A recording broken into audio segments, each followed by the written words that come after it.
Hi, everybody. Hello, Welcome. good morning. I'm going to ask that everyone put themselves on mute, please. Thank you. So, can you all hear me okay? Okay. Okay.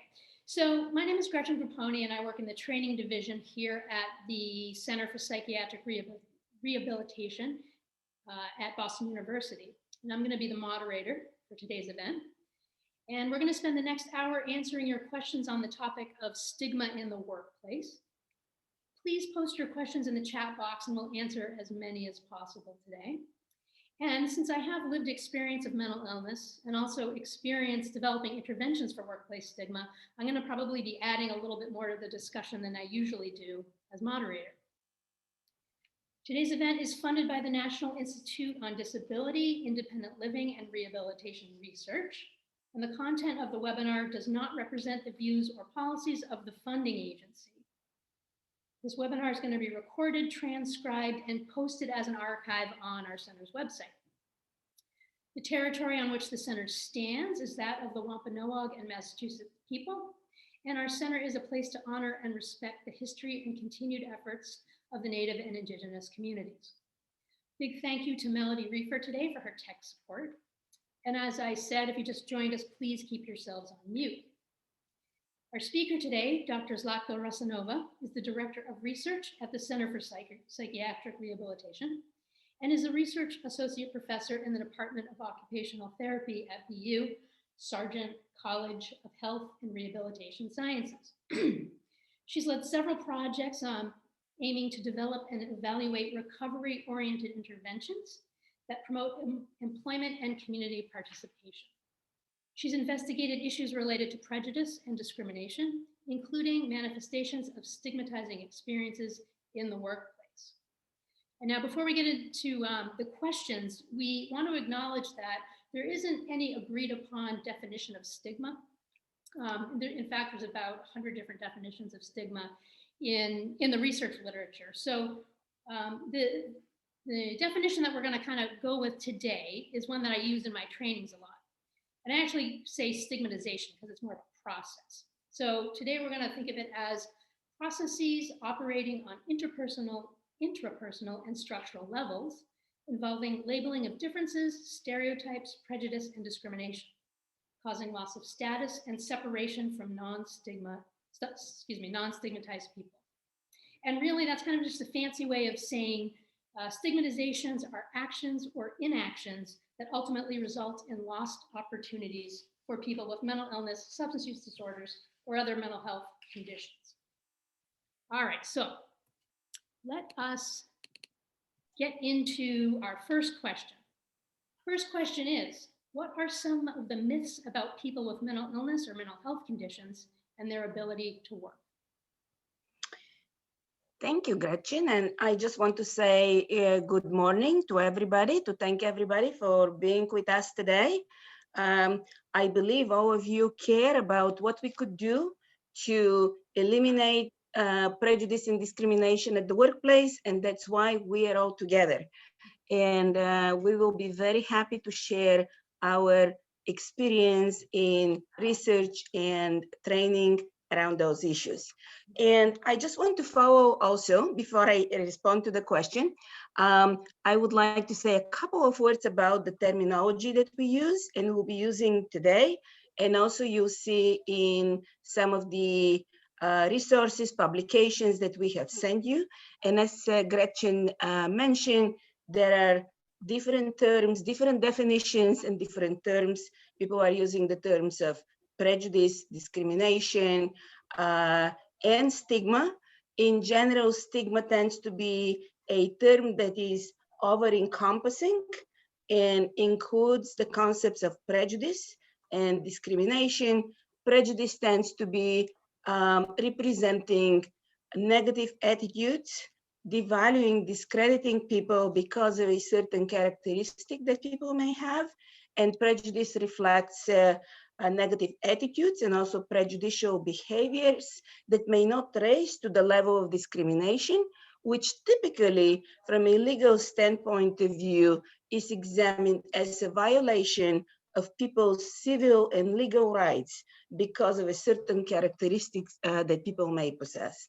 I also want to acknowledge that there has been a trend in our field to minimize the use of the term stigma because it's believed to be kind of reinforcing some level of stigmatization. And this is a trend that has been strongly supported in our service communities by SAMHSA, PRA, the Psychiatric Rehabilitation Association, our center as well. And I just want to acknowledge that through the years, we have been entirely supporting this approach. At the same time, you see in some of our publications and today, using also the term stigma, just acknowledging that the term stigma is more widely kind of used in the scientific community. It's more conventional term for different scholars to relate to. And also, I think sometimes it's used for kind of brevity and ease of expression. Like, for example, most people easily relate to the term self-stigma, stigma resistance, stigma resilience. So with this kind of introduction, I would like to say that we have been against all stereotypes relevant to the prejudices and discrimination kind of against people with the lived experience of mental illness. And our use of the term stigma in no way kind of reiterates or supports those stereotypes. Just the opposite. Our work has been really focusing on dispelling those stereotypes. So I think this is a segue to the first question, which is about the myths surrounding, people's capacity to work and to be successful workers. And what do we mean by myths? The myths are old beliefs, stereotypes, old beliefs grounded in insufficient knowledge or all knowledge. So probably all of you are aware about the myths surrounding people's capacity to recover, which were more kind of prevalent 20, 30 years ago. I think for those of us who have been in the field longer, we are well familiar with those myths. And with the mental health system moving into a recovery-oriented system, I think the myths around recovery are less and less reinforced. However, there have been some specific myths or beliefs about people's capacity to work successfully. So what are those myths? Number one, an older one, probably less and less reinforced and kind of encountered nowadays, is the belief that people with serious mental illnesses cannot work. This one has been, I think, dispelled in recent years, pretty much entirely by the evidence that we have about the effectiveness of the supported employment model, IPS. Probably many of you are familiar. There have been so many studies documenting the effectiveness of this model to help people get jobs. So what are some other myths that have been relevant to work capacity? One myth has been about people people with psychiatric disabilities being able to get and keep, to the extent possible, only low-level menial jobs. I don't know how many of you have heard, at least in the 90s, this was a common kind of statement about the 4 F's of jobs that people with psychiatric disabilities were most likely to have: food, flowers, field, and filing. And this was a pretty strong belief. And We have conducted a study. You may have seen, you may take a look at the resources, references that Gretchen sent you, and we'll be sending again. And we conducted a survey in the late 90s. We conducted a survey, a national survey, because we wanted to see if people have the capacity to get and keep professional and managerial level jobs. And in the paper that you have in the reference list, you know, you could kind of take a look. But bottom line is, it was a study that completely debunked the myth that people cannot keep professional and higher level jobs. We found, you know, it was a study with approximately 500 people, and we found that people were able to have higher level jobs in any industry pretty much, not just in advocacy, not just in mental health, not just in health, but about 50% of our participants were having higher level jobs in all other industries not related to the health field and advocacy. So this was the evidence, that solid evidence, I believe, we produced to kind of to dismiss this myth. The second myth that has been really circulating for years, and maybe to some extent even today, is about the belief that people with psychiatric disabilities cannot sustain, you know, competitive employment, or cannot keep their jobs for a longer period of time. So we have conducted another study. You'll see the reference in your list. It's the longitudinal 5-year longitudinal study on sustained employment.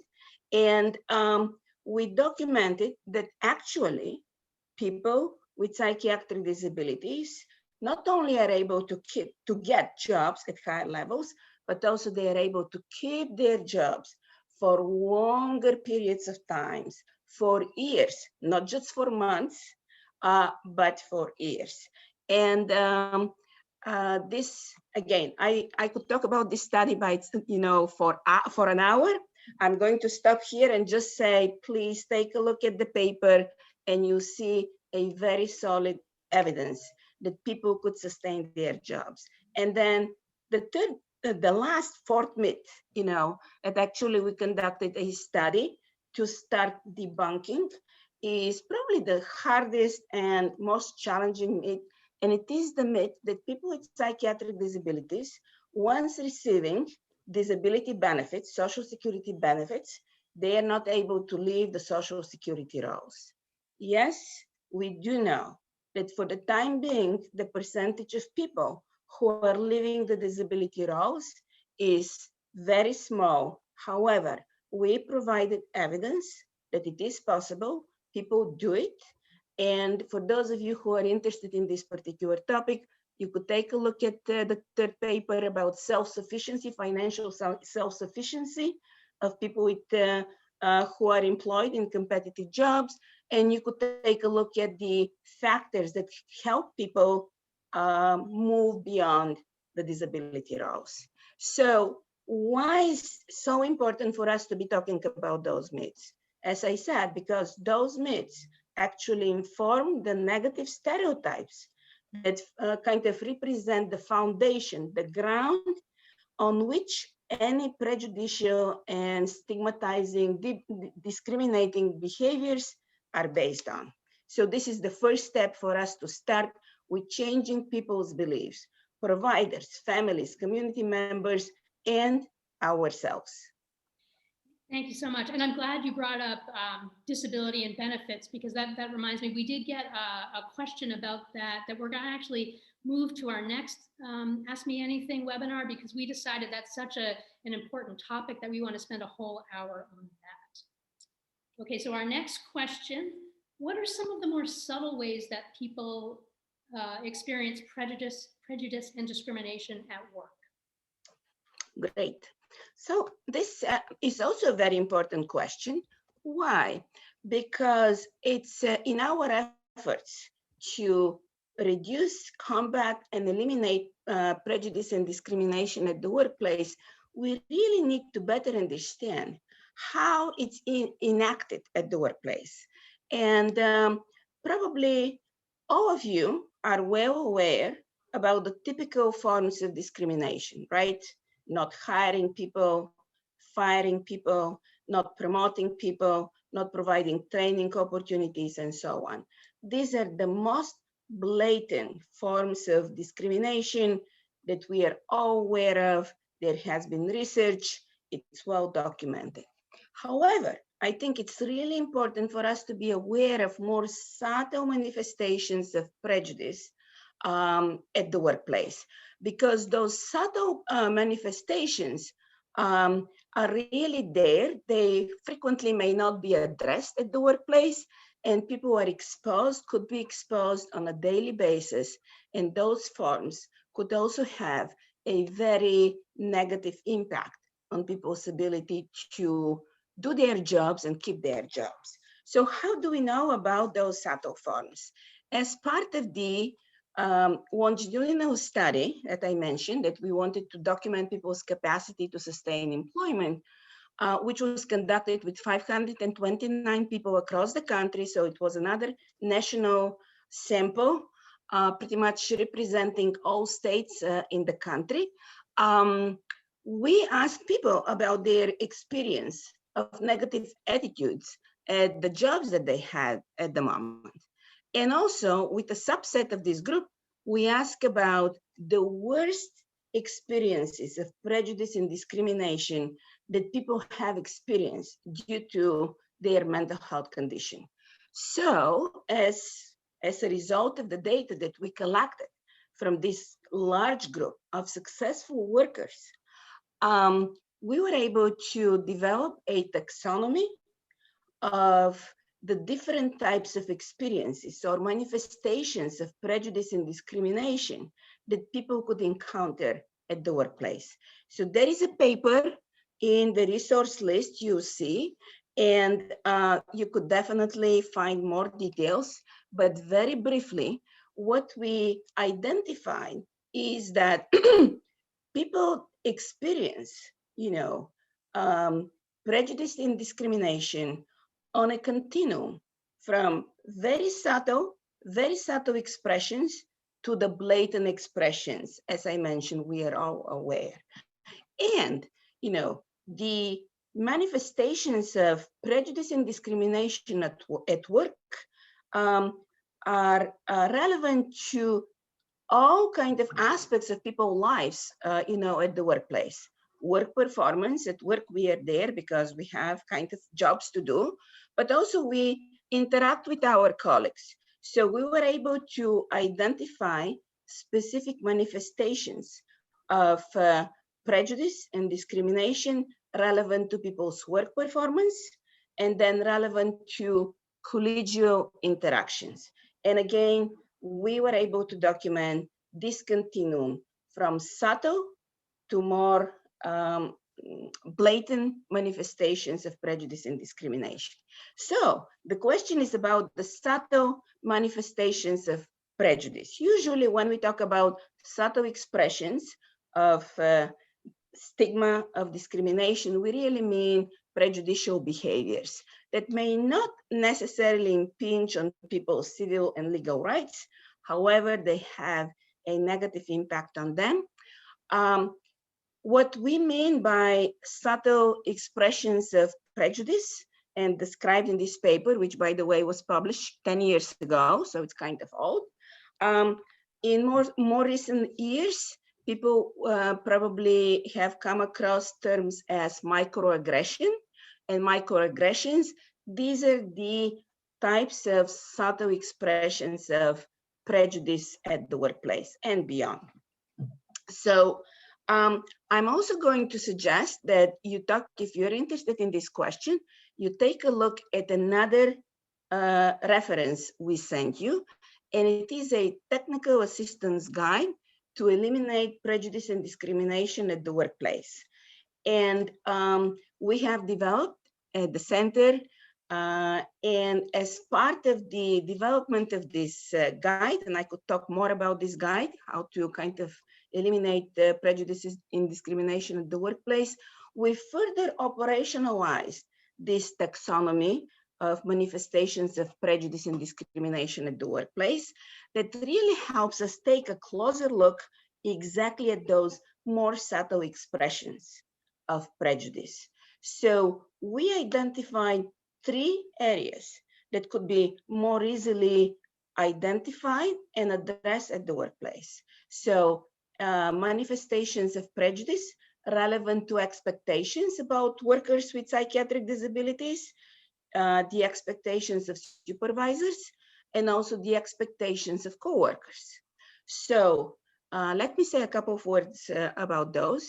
So based on our study, we identified that people could experience as prejudicial lower expectations about their work performance, as well as higher expectations when people felt that a supervisor or a boss is not accounting for their disability status and need of certain accommodations. So bottom line is that the expectations of supervisors at the workplace need to be kind of reflective of where the person is to be able to best do their job. Also, another interesting thing was probably you have encountered is about the expectations of coworkers. And when somebody is provided with a reasonable accommodation, with an accommodation. So people have reported that they may encounter the resentment of coworkers. And thus, we felt that this is another important area that needs to be addressed through education of employees at the workplace. What else? One thing that's really was a major discovery in our study was the importance of language or the verbal expressions of prejudice. And we were able to identify different types of verbal expressions that represent such subtle manifestations of prejudice that could be directed toward a person with the lived experience, or could be just comments, jokes about mental illness in general that are not directed toward a specific worker. However, those kind of comments, insensitivity, language insensitivity is also could have a very negative impact on workers. So this is another thing for us to be particularly mindful of the language that we use, and also other verbal expressions could be kind of not so subtle when they're directed toward a specific person.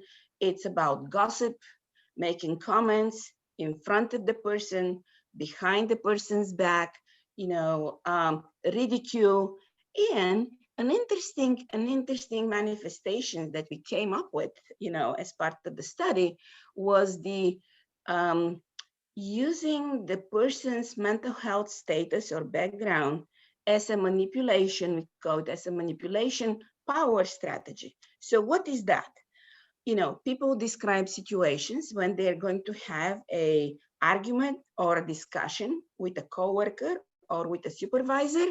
And in the midst of this discussion, the other person is going to make a reference to their mental health background or history just to get an upper hand on the kind of the discussion and the conversation. Very powerful thing.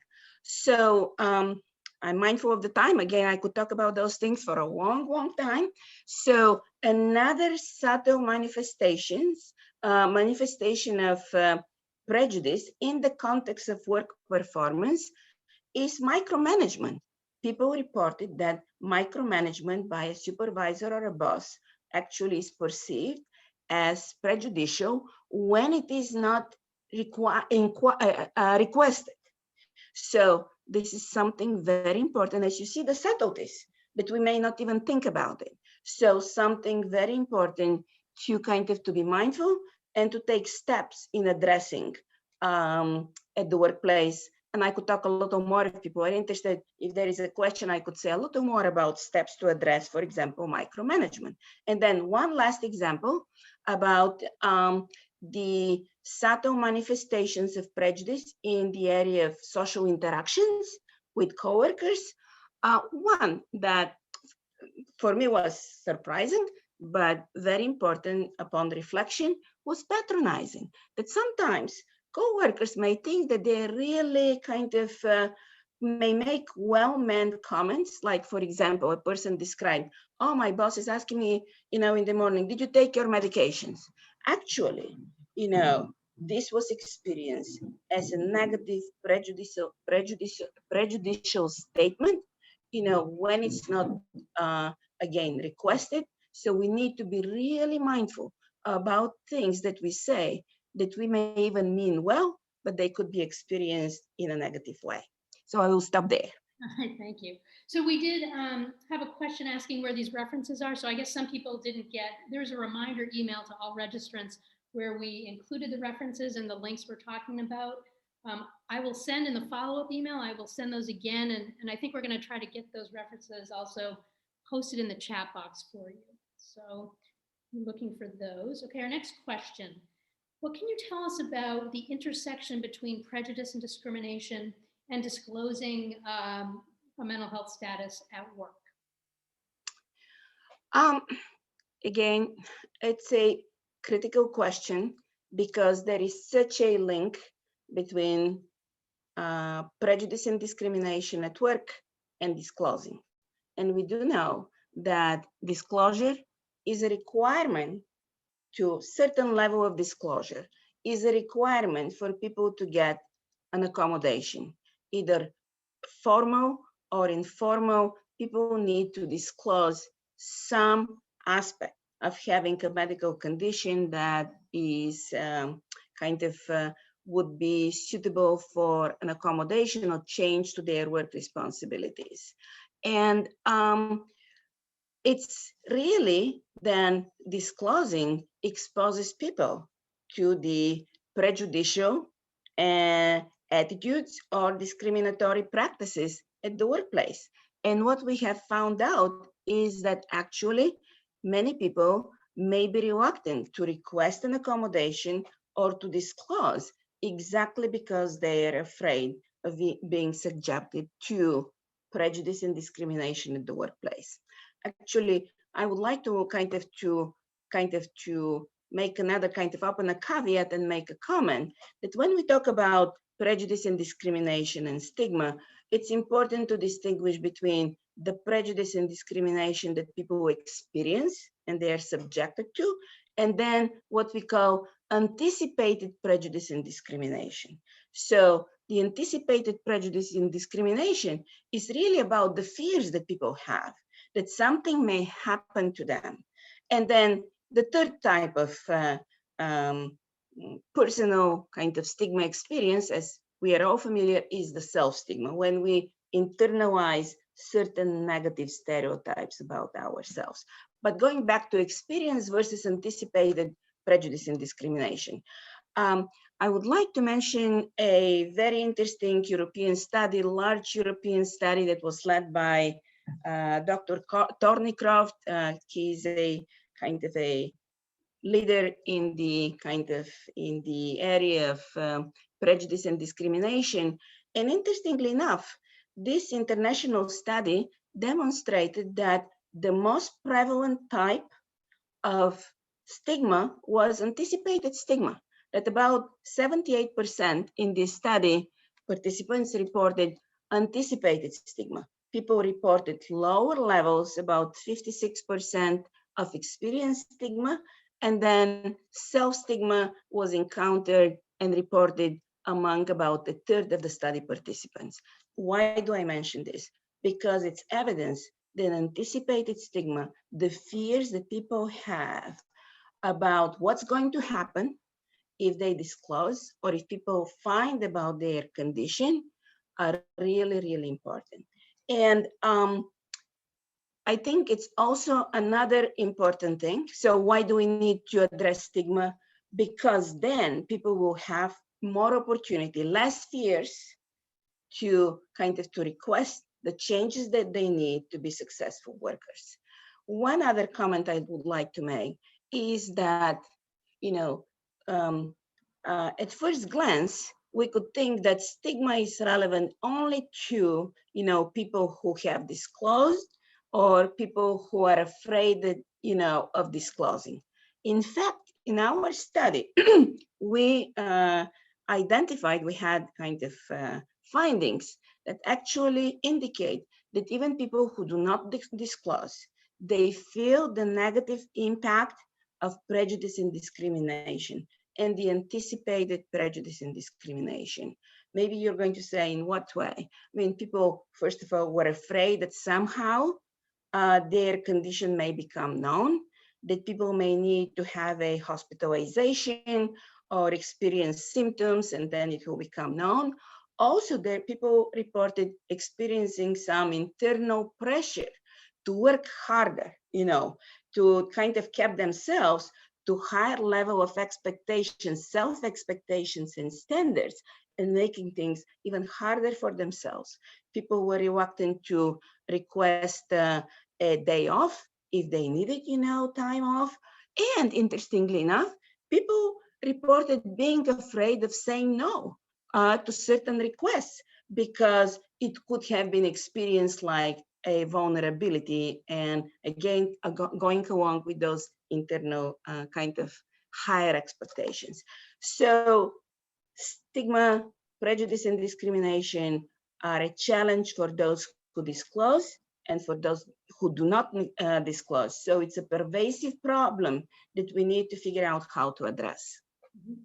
Yeah, and I just want to say, as someone who I decided a long time ago that I was just going to reject self-stigma out of a sense of, all the reasons that you say having self-stigma is so harmful. There's actually, anecdotal experience for me, but there's also research that shows that when you do disclose, it has some beneficial effects. So I don't know if you can speak to that at all, if you've done any research around that. Absolutely. Absolutely. I think this is a question about the choice of disclosure and the control that people have over the decision to disclose or not. And when people feel that it's their choice and they could disclose, they want to disclose, the experience could be very, very empowering.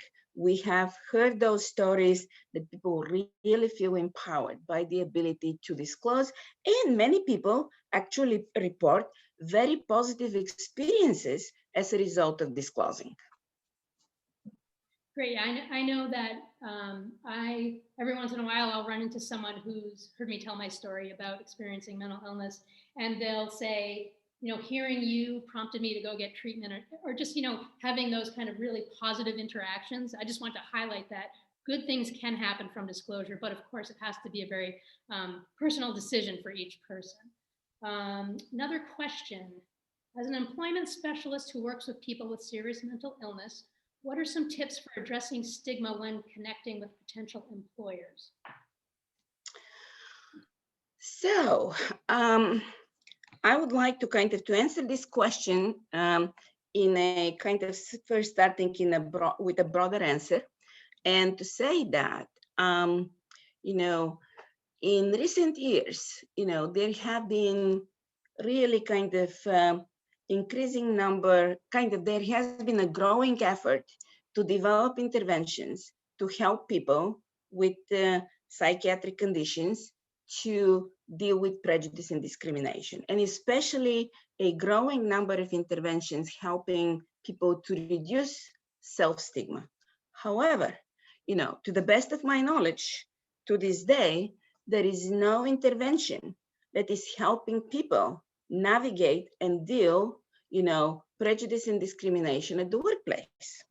And interestingly enough, even supported employment IPS, the IPS model, so going to what supported employment specialists could do, actually, for those of you who are familiar with the model, the issue of prejudice and discrimination and dealing with prejudice and discrimination, at the workplace, and guiding clients, with whom people work to deal with those issues is not addressed at all. As you're aware, there is kind of disclosure, addressing issues of disclosure is part of IPS fidelity, but not stigma. So this is a gap that actually we're right now in the midst of an effort to submit a grant and actually develop a module to integrate into IPS to address issues of prejudice and discrimination. As far as what employment specialists, how employment specialists could address those issues with employers, what we have found, from people in the field is that one way is not to identify the agency where you work with, that it's specific to people with psychiatric disability to the extent possible, just to protect people's confidentiality if a client desires to do so, and then to kind of to work closely with the client and with the employer around disclosure and the person's choice.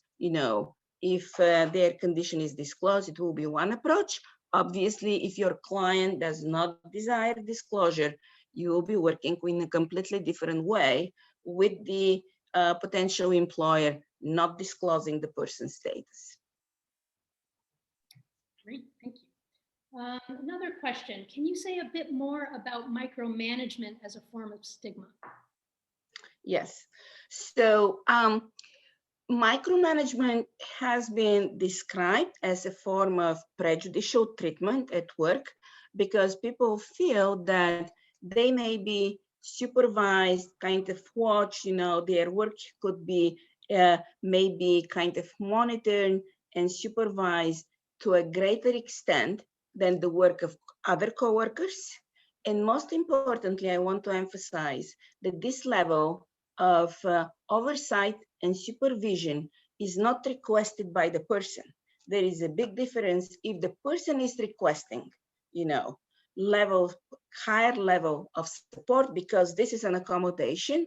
We know that requesting additional supervision, additional support, additional instructions is a well-known and important accommodation, formal, informal, that people could request.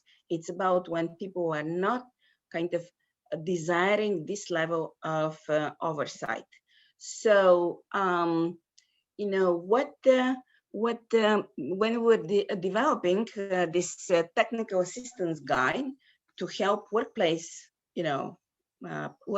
employers, basically promote an environment that is stigma-free. Actually, we were talking about, our dream being of us having a kind of an initiative for us to establish zero tolerance of stigma, at the workplace. So we work with a large mental health agency, to develop this process. And interestingly enough, and by the way, we took a kind of an approach that I think is very important. I'm using this opportunity to also kind of talk about, what we could do to create better workplaces.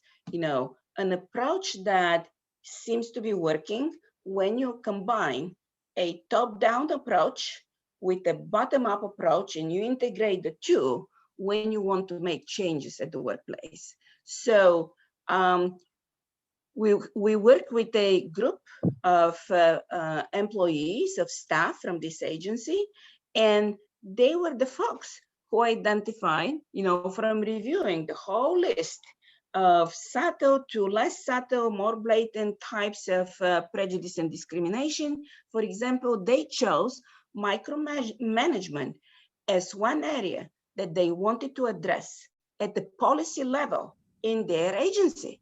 And because they felt that, they were recovery oriented and yet they had to do more work. There was an opportunity for more work in those areas of subtle manifestations of prejudice. So they made a decision to have a policy statement about micromanagement, then, to be part of the documentation of the agency.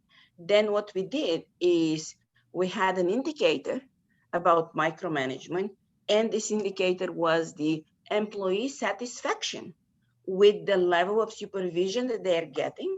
And then So from the policy, we moved to the indicator, and then we set the group, not we were the consultants. The group, the agency set a benchmark for this indicator. And they felt that starting with this initiative, having 90% of their employees in the agency report being satisfied with their level of oversight and supervision was an acceptable benchmark. Great. And I just want to say that I know it's possible to implement a stigma reduction initiative, because I want to give a shout out to the Mental Health Center of Greater Manchester up in New Hampshire. We got a grant to do just that. And if people have interest in hearing, what went into that, feel free to reach out to me, email me, and we'll give you some information about that. But we were able over a 6-month period to train every single employee in stigma reduction and make really specific, nuanced structural changes through HR, through other things, and with clients and with staff. And we were able to reduce some perceived stigma and some self-stigma. So I do want to, as much as we can, highlight that there are good things happening, and it is positive to make change, even though over the last few decades, levels of stigma have really stayed the same. Yes, actually, it's a great point, Gretchen. It's not easy, but it is possible. And we have more and more kind of means and ways to be doing it in a promising way. Okay, next question. Has it been helpful to work with a person's therapist to help reduce self-stigma and develop ways to address microaggressions that people may face? I'm sorry, what was the beginning of the question? Has it been helpful to work with a person's therapist to reduce self-stigma? So, absolutely. I think if I'm also a, in addition to my kind of wearing a researcher hat, I have been kind of working as a clinician. So absolutely, as a therapist who has worked with people, for many years, I think it's absolutely essential, for therapists to be able to to be open and to be able to support people to to metabolize the internalized negative beliefs about themselves. Where things get a little trickier is that traditionally, mental health professionals, therapists are not trained to address work-related issues. So I would say it's possible that some kind of therapists may be shying away from addressing and engaging into issues relevant to work performance, but absolutely yes, I think it's critical. And in addition to individual therapy, whatever therapists do in their practice, as I mentioned, there have been interventions. The majority of those interventions have been group interventions to really help people reduce self-stigma and proactive coping. We have developed one intervention of this kind based on photo voice. You see 2 references in the list that you received or are about to receive. And it's really, really important for us to figure out ways to empower people. And we are really, the field now is talking about developing stigma resistance. What is stigma resistance? I like to use the shield metaphor, that stigma resistance is about being able to create a shield that all the negative influences, just I have been thinking a little bit like arrows coming our way, we do not let those negative poisonous arrows get to our skin and hurt us. And we have the means to reject.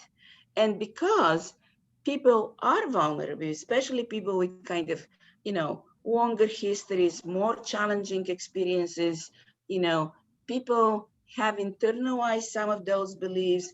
The other part of those interventions is to help people again metabolize metabolize, cleans out of their systems those negative beliefs and really focus on their strengths, not on all the negative labels that they have heard about through the years. Great, and then that reminds me, one of the things that we did in developing our stigma initiative in a community mental health center is having done a ton of stigma trainings. Most of the time, clinicians say, "Oh, you know, I want to ask about stigma, but I don't really know how." So we developed a standardized clinical assessment that has not been studied, only used, you know, in one setting. But that's also something that if people are interested, shoot me an email and I'll share with you what we came up with. But even just for clinicians to have a worksheet to go over with people that they're working with, to say, okay, here's what self-stigma is. Is it something you experience? And if so, would you like some help with that? And so for clinicians to have that, to prompt them to ask, they're probably going to find out some things they wouldn't have found out otherwise. And I think it's also for the client or the person receiving services, really validating when a healthcare provider acknowledges that there are a lot of different types of stigma that they are experiencing or can be experiencing. And along those lines, you know, Gretchen, I just want to add, absolutely, I think it's our responsibility as a field to educate mental health professionals, you know, different levels, about the complex manifestations, the types of stigma, prejudice, and discrimination, because many people don't know about those things. And we have to kind of to figure out ways to educate mental health professionals, therapists, case managers, people who work on a daily basis to be able to address those issues. Yeah, and I find that when I do a training, most people that come think, oh, it's not health professionals that have the problem, it's society, it's the public. But then when they see all the data about the ways that different health professionals can perpetuate stigma, they kind of step back and say, oh, okay, maybe this is something that I need to address. Okay, next question. Someone was asking about, do you know of any specific businesses? Someone was saying that Google used to train people with mental illness to hire them. Do you know of any businesses that really focus on offering jobs to people with mental illness? You know, actually, there are a number of and probably a growing number of employers, especially larger organizations that have policies, and they promote the employment of people with disabilities. I think it's the Business Leadership Network that kind of members have been kind of discussing those issues and promoting employment of people with disabilities. And also I would like to emphasize that our colleagues from the University of Massachusetts, you know, the medical school in Worcester in Massachusetts, they have been a leader, you know, they work. Can I have your nail clipper?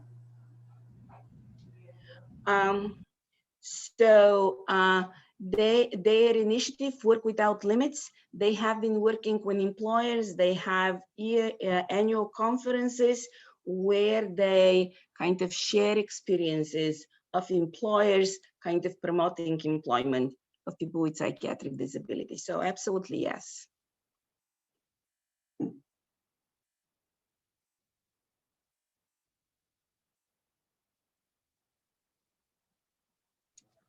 Gretchen, you're muted.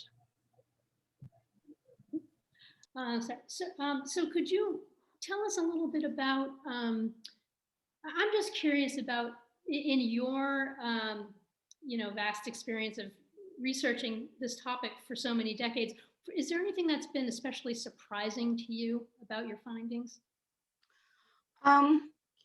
One, you know, two of the surprises we already discussed: the subtle manifestations, the multitude of subtle manifestations of prejudice, the importance of language.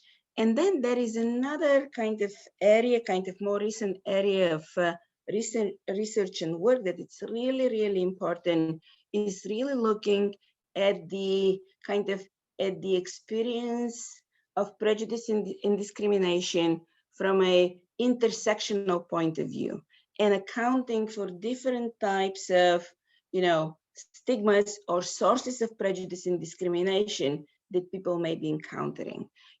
To me, it's really surprising that there is a voluminous literature. Obviously I have, I'm dealing with the literature to be able to do all those things that I, described, but there is a voluminous literature on prejudice and discrimination associated with mental illness. And for years, we have been as a field, as, kind of scholars, we have been addressing, the issue of prejudice and discrimination solely kind of connected with mental illness. And we have been really kind of, not addressing in a systematic, organized, consistent way, different types of stigmas that people are encountering. And I'm going to mention about a study that was conducted a couple of years ago with a former postdoctoral fellow at our center, Dr. Oenike Baogun Mwangi. And Nike did a small qualitative study, actually, with 24 Black individuals with the experience of mental illness who reported experiences of prejudice and discrimination at the workplace. And we really wanted to look at, first, we thought it will be the intersection between race and mental illness.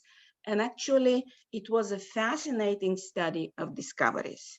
So, number one, out of those 24 people, they described 23 different sources of prejudice and discrimination that they have experienced. Of course, starting with race, mental illness, gender, criminal background, weight, probably many of you who are in kind of doing, work services, you hear it, but we hear it, we haven't been addressing. And so the list kind of sources of stigmatizing or the sources of stigmatizing experiences is humongous. So the second thing that we discovered, as part of Nike's study, is that those types of kind of stigmas, they cluster. And actually, they form complex clusters. For example, we identified that some people reported clusters of 3 to 4 stigmas that they would kind of experience simultaneously at one job. So the intersection is really, really something important that we need to address and to better understand and address. And then lastly, the last surprise from that study was about the fact that the work environment matters, the job matters, because the same person would describe different types of, stigmatizing kind of clusters depending on the job. So one job may be associated with one type of stigma, and yet in another job, the person may experience, the simultaneous impact of 3 or 4 types of stigma. And we also kind of started to notice gender differences in the experiences of multiple stigmas at the workplace. Oh, thanks. And I'm glad you bring up intersectionality for a couple of reasons. One is, I believe Melody posted in the chat box the link for our last Ask Me Anything About Employment. It was with 2 lawyers who addressed intersectionality at work. So check that out if you did not listen. It's a great webinar. And just the other thing I'll say about intersectionality and stigmatization is, as part of a grant that's funded by the same funding source that's funding this webinar, I'm working with some people from the center to develop a specific training and consulting package around intersectionality, intersectional stigmatization for workplaces. So we're exactly starting to address that. So stay tuned for more on that. All right, looks like we only have a couple of minutes left. So I do want to thank everyone for joining us today and for all your questions. If you still have questions that didn't get answered, feel free to shoot me an email and we'll get those answered for you. We're going to be sending out a survey for you to give us feedback about this webinar, and also we will include a section for if you want additional information about training and technical assistance from us, you can give us your contact information as well. And so I'd really like to say a huge thank you to Dr. Rosanova for this discussion today, and I'm sure we will continue talking about stigmatization and the good news about addressing it in the future. So thank you, everyone. Goodbye. Thank you, everybody. Goodbye.